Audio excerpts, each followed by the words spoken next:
This is the sign making people do a double take as they pass the DeBerry Diner. It says, quote, if you voted for and continue to support and stand behind the worthless, inept, and corrupt administration currently inhabiting the White House that is complicit in the death of our servicemen and women in Afghanistan, please take your business elsewhere. It was the only thing I felt like I can do. Restaurant owner Angie Ugardi says she posted the message the same day 13 service members were killed in Afghanistan. There is now a restaurant in Florida where Biden supporters are no longer welcome. It's true, you saw it. The owners banned all Biden supporters from her diner. In this video, we're going to take a look at this bold move by one business-owning patriot. We're going to look at how it's part of a larger trend of an increasingly partisanized marketplace. And stick with me to the very end of this video when I'll reveal how it's all ultimately pointing to the rise of a parallel polis, a parallel economy, free from all things woke. You're not going to want to miss this. Greetings, everyone. Dr. Steve here with you. Wonderful to be with you. As always, I am your daily fake news antidote. As each and every day, I provide patriotic analysis to help you to think better so you can feel better in these crazy and turbulent times. So make sure to smack that bell and subscribe. But before we begin, I told you what would happen. I told you. This weekend's new Conservative Patriot Live virtual conference, it is officially sold out. Right? General admission tickets are gone, but we do still have some VIP tickets left, so you can still claim your spot now by clicking on the link in the description below. But again, gang, they are going fast, so you need to hurry. This Friday and Saturday, we're going to learn virtually from the comfort of your own couch how to become part of and help build structures in our society so we can be free once and for all from woke corporations and woke institutions. We should invite this owner of the diner, right? I'm going to show you the tangible steps for how to fight for freedom and take back the customs, cultures, and traditions that we love. But you need to hurry to reserve one of those VIP tickets, so click on that link below right now. All right, gang, let's dive right in here. The owner of a Florida diner is making headlines this week, telling Biden supporters that they have been officially banned from her restaurant. A sign posted in the window of the DeBerry Diner explicitly, in no uncertain terms, tells Biden supporters they are not welcome in the facilities. Quote, if you voted for and continue to support and stand behind the worthless, inept, and corrupt administration currently inhabiting the White House that is complicit in the death of our servicemen and women in Afghanistan, please take your business elsewhere. God bless America, and God bless our soldiers. And when I first saw that, I thought, I got to go to this diner. Okay, this has got to be, I mean, think about it. If we all went, it'd be like the friendliest clientele on the planet. Can you imagine that? MAGA diners opening up all over the country. Would that not be cool? Well, make sure to grab what's remaining of those VIP tickets for this weekend's Conservative Patriot Live, where we'll be talking about building structures just like that all across the nation. MAGA diners. I think we're onto something there. Angie Ugardi, she is the owner of DeBerry Diner, and she's reported to have posted the sign this past Thursday, just after news came of the horrific suicide bombing that killed 13 American servicemen and women and nearly 200 Afghans as well. And according to the local news bureau there in Orlando, she plans on keeping that sign up until every last American citizen is evacuated from Afghanistan, which, of course, given the bumbling Biden regime's penchant for incompetence, could be a very, very long time. This is from Fox 35. Check it out. New tonight, a local restaurant has a sign on the door that says, if you support President Biden, don't come in. Fox 35's Danielle Lama joins us live right now. So, Danielle, the owner isn't going to take this sign down either. That's right, Luann. It is staying up for now. And the owner says she's not worried about losing customers. She's worried about losing more lives in Afghanistan.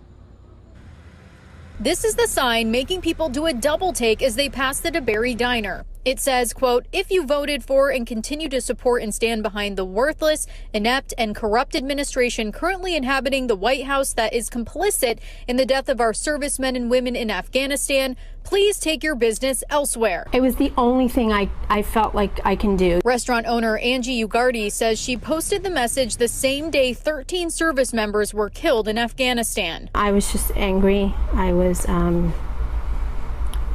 just let down. I felt like one of those mothers or wives or sisters who were going to get that that knock on the door. Ugardi, who's been running the DeBerry Diner for about 5 years, says a lot of her regular customers are vets. They have coffee every morning. She has an entire wall in the diner dedicated to members of the military. She blames President Joe Biden's administration for the recent deaths in the Middle East. If you really, really still stand behind what's allowed this to happen in the way that it has happened, which was unnecessary, then I really, really don't want to be associated with you in any way, and I certainly don't want your business. So what do the customers think? I've had people, come to the door and look at it and turn around and walk away. And I've had people come into my kitchen while I'm cooking and say, hey, I love your sign. All right, cool. Shout out to Fox 35 Orlando for that coverage. Now, this is fascinating because as I see it, this is the latest chapter in the ongoing development of what scholars call consumer politics in our nation. Now, if you're a regular to this channel, and if not, make sure to smack that bell and subscribe button. But if you are a regular to this channel, you know this theme of consumer politics comes up a lot, okay?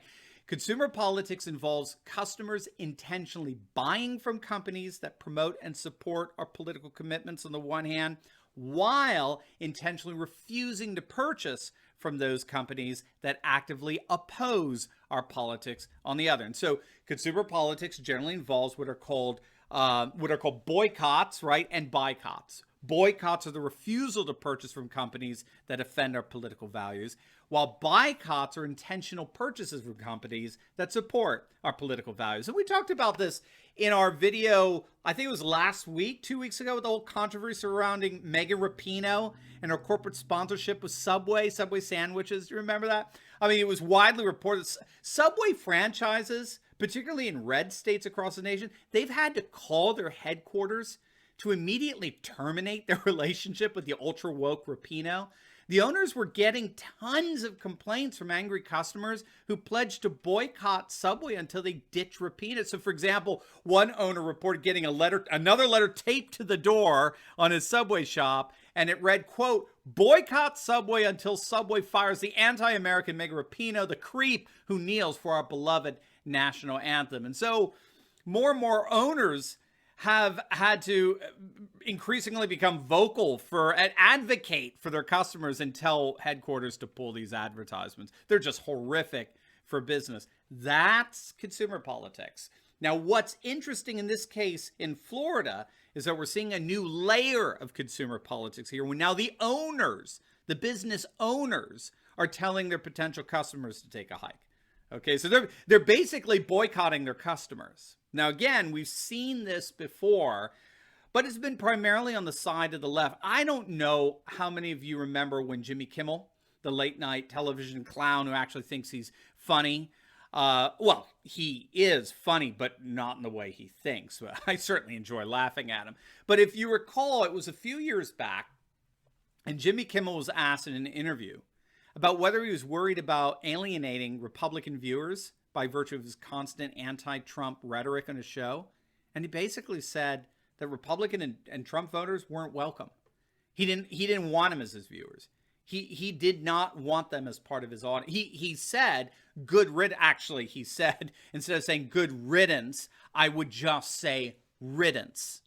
That's his exact words, which I guess he thought was somehow smart. It was a creative barb, which just goes to show how ridiculously unclever and uncreative he is on his part without his writers and all. Very intellectually lazy. But what Kimmel admitted to there was that our economy, our marketplace, is indeed increasingly becoming hyper-partisan. We are seeing nothing less than the partisanization of consumption. That's a mouthful, right? And you're basically hearing someone like Kimmel say, go away, I don't want you. And by the way, given Kimmel's abysmal ratings of late, Trump voters aren't the only ones taking their viewership elsewhere. Kimmel is barely getting 1 million viewers a night, which is so embarrassing when you remember that Carson, Leno, Letterman, they were all able easily to get anywhere from 4 to 6 million viewers on a nightly basis. But this is the next chapter in consumer politics. Up until this point, it's primarily been centered on consumers. Now it's increasingly centering on owners. Now, I would include big tech here and their plague of censorship and banning, But it's important to keep in mind, we are not big tech's customers. We're its products, right? The business model of big tech companies is exactly the same. All big tech companies aggregate and advertise, right? So they create this massive database of user information, and then they turn around and sell that information to advertisers, which means that we are not big tech's customers. We are big tech's product. Pretty wild, huh? So they can do whatever they want to us, right? But regardless, like what we've been talking about this weekend what we will be talking about, the Patriot Live event, the marketplace is indeed dividing up and segmenting more and more along partisan lines. The partisanization of the economy in many respects has only just begun. And this is why we're seeing so many innovators coming out, Patriot innovators coming out and building a parallel society free from all things woke. And so we're seeing, of course, the rise of alt tech with Rumble, Parler, BitChute, Minds, you name it. We're seeing the rise of alt media, of course, in the guise of Epic Times, Breitbart, Talk Radio. We're seeing the rise of alternative currencies like crypto, right? Bitcoin, Ethereum. We're seeing alternative banks are beginning to hold digital monies like Bitcoin. We're seeing the rise of alternatives to health insurance in the guise of what are called healthcare cost-sharing ministries that the Amish have been using for years. We're seeing nothing less than a revolution in education with the rise of homeschooling and classical education. I mean, we could go on and on and on. What's happening at this DeBerry Diner is really happening all throughout the economy.